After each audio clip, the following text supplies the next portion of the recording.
I think it's very clear to everybody that the NHS is under significant pressure at the moment, partly as a consequence of the pandemic, maybe even mostly as a consequence of the pandemic. But there's no doubt that going into the pandemic, the NHS was under pressure. We could see waiting lists starting to grow. We could see the workforce crisis starting to emerge. What the pandemic has done, I think, is shone a light on the pressures of a system that really didn't have much capacity to respond to a global pandemic, and as a consequence been damaged by it.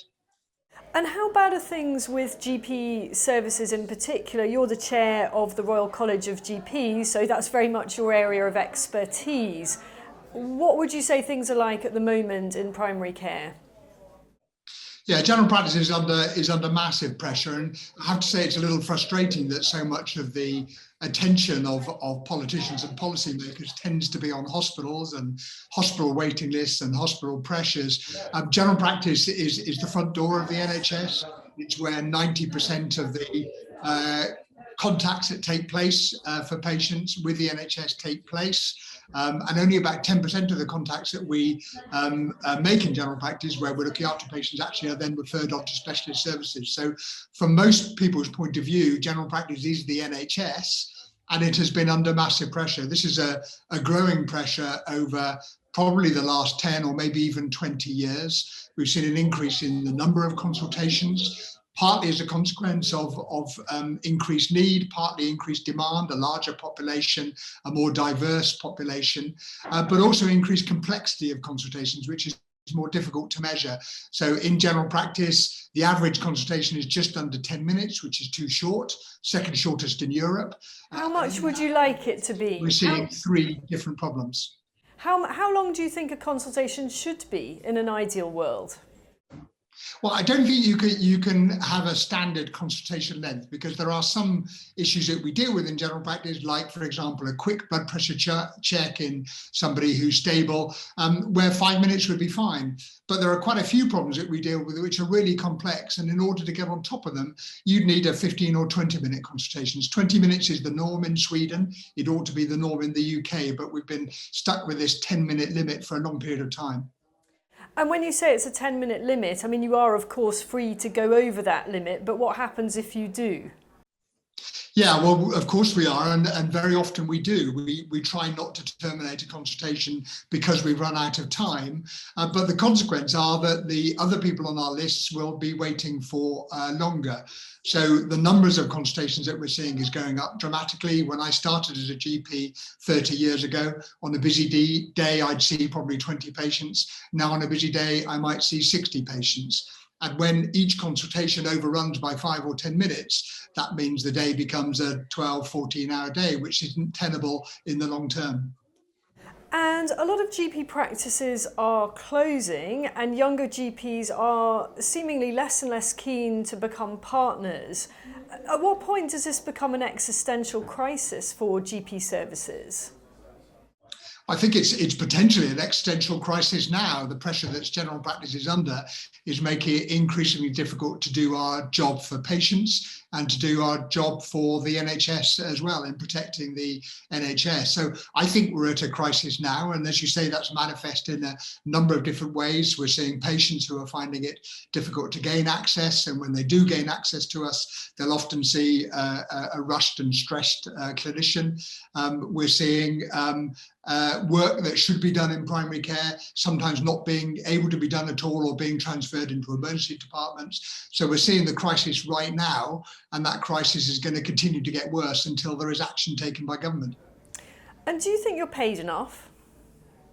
I'm not sure pay is the issue here, actually. I don't hear of any GPs talking about being inadequately paid. And I think most people would recognise that the pay and the benefits that we get as GPs are really pretty good in comparison with many other similar professional groups. The issue is our ability to do our job. That's what's stressing people. We're trained to do a good job. We want to provide a personalised service and an effective and safe service for patients, and we're finding it increasingly difficult to do that. That's what is really upsetting GPs and upsetting patients as well. And now the pandemic is effectively over, as far as the politicians are concerned anyway. With hindsight, do you think it was a mistake to have such a wholesale transition to online and telephone consultations during such a long period? Well, I think it wasn't a mistake because it had to be done at the height of the first wave of the pandemic. The instructions were very clear from the department that what we had to avoid in general practice was us becoming a focus of transmission of infection. And certainly in my practice in East London, the risks of having a young fit person transmitting COVID sitting next to a vulnerable older person were really very real. So I think we had to change the model of care. We changed it very dramatically and very quickly. Essentially in a matter of weeks, we went from 85% of consultations being face-to-face, which is the stable pre-pandemic level, to only 10%. We're now back, 2 years later, we're back to about 65%. And I suspect that in the long term, that kind of figure will probably be where we'll end up as well. It'll go up and down, it'll be different to different practices, but we've discovered from the pandemic that there's more that we can do remotely in a convenient way for patients than we thought. We've also discovered how important face-to-face consultations are. So achieving that balance has been really difficult. It's been unfortunate that general practice has been caught in something of a political storm around this. I think we're finding our way. I think the ultimate process has to be a shared decision between the patient and the clinician as to what mode of consultation is best. Do you think that GPs, your members, were unfairly vilified over the amount of working from home and these online consultations? Yes, I do. I think it was very unfortunate that GPs came in for so many criticisms. Now, I'm not suggesting for a second that we got it right, that everybody got it right across the whole of the country. I think when you have such a dramatic crisis-driven change in the service, inevitably it's going to take time to even out and for both clinicians and patients to get used to new ways of working. But at the height of the crisis, it was really difficult when GPs were criticised for doing what we were essentially instructed to do by government and what we felt we had to do as clinical professionals in protecting our patients. It was really difficult, and that added to that sense of kind of crisis and burden that GPs are feeling at the moment. And Sajid Javid has said this week that NHS waiting lists won't start to go down until 2024. There are many people waiting more than a year for serious treatment. What do those kind of waits mean for your patients? Because you as GPs are then picking up the slack, aren't you, in that interim period? Yeah, that's absolutely right. So we have about 6 million people on the waiting list now, and Secretary of State has said that might double or more over the years. That does have very real consequences for patients. So patients who need investigations or who need procedures will often be waiting in pain or inconvenience, might not be able to work. They become our responsibility. We need to look after them. We need to expedite their appointments if that's necessary, and if we're able to do so. We need to make sure that they remain as fit as possible. If, for example, someone's waiting for a hip replacement, we can't let them put on weight or their blood pressure go up whilst they're waiting for the procedure. So the consequence of hospital waiting lists is increasing work required by general practice in order to continue looking after our patients. So that's something I think is not heard very much. It's really important. And how do you feel about that? Because things are tough enough already, aren't they? And if you've got this huge backlog for hospital treatment that you're going to have to absorb, how are you going to cope with that? Well, I think it's very difficult at a time when the workload crisis that we're experiencing is largely a consequence of not having an adequate workforce. We've seen the need and the demand for care go up, and we have not seen the workforce increase at the same kind of rate. Indeed, the number of GPs that we have in terms of whole-time equivalents is actually fewer than we had 2 or 3 years ago, and certainly fewer than we had 5 years ago. The number of non-doctors working in general practice, and that's increasingly common, pharmacists and nurses and physios, mental health workers, is going up, but it still isn't going up fast enough to deal with this crisis. So what we've got is increased workload as a consequence of a number of things, including the long waiting lists, but without the workforce to be able to deal with that. So that just puts general practice under more pressure.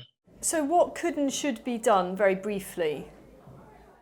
Well, there's a range of things that we as a Royal College of General Practitioners are asking for. We're asking for government to deliver on its manifesto commitment of 6,000 extra GPs by 2024. We're asking for government to deliver on its manifesto commitment of 26,000 extra other health professionals than doctors working in general practice. We're asking for a reduction in bureaucracy. We spend too much of our time dealing with unnecessary paperwork and unnecessary bureaucracy. And we're asking for better communications between hospital clinicians and general practice clinicians. So there's a range of things that can be done. It's going to require a lot of focus and a lot of attention from policymakers. And at the moment, as I say, most of that attention is going on hospitals rather than going on general practice. What about Sajid Javid's grand plan to kind of nationalise GP services? Is that any kind of solution? Well, I'm not actually sure it was a plan. I think it was probably a little bit of kite flying going on in the Sunday Times a couple of weeks ago. And certainly what I hear from Secretary of State's advisors is it isn't a serious suggestion. I think there are some examples of general practices being owned and run by hospitals. Wolverhampton is an example. Yeovil is another example. I think, we have to think innovatively about different models of primary care. But the idea that a universal model should be general practice run by hospitals, and let's face it, hospitals have got enough of their own crises, enough of their own problems, doesn't make sense. General practice needs to be local, it needs to be responsive, it needs to be flexible, and that's what the current model of general practice provides when it's properly resourced. The problem is not that the model is wrong, the problem is that the model isn't adequately resourced to do the job that we know that we can and need to do. And what about online services? Babylon's been on the go for a long time now. There are rival offers on the market. Do you think realistically some patients would be better just going with these paid for online services until the system sorts itself out or is under less pressure?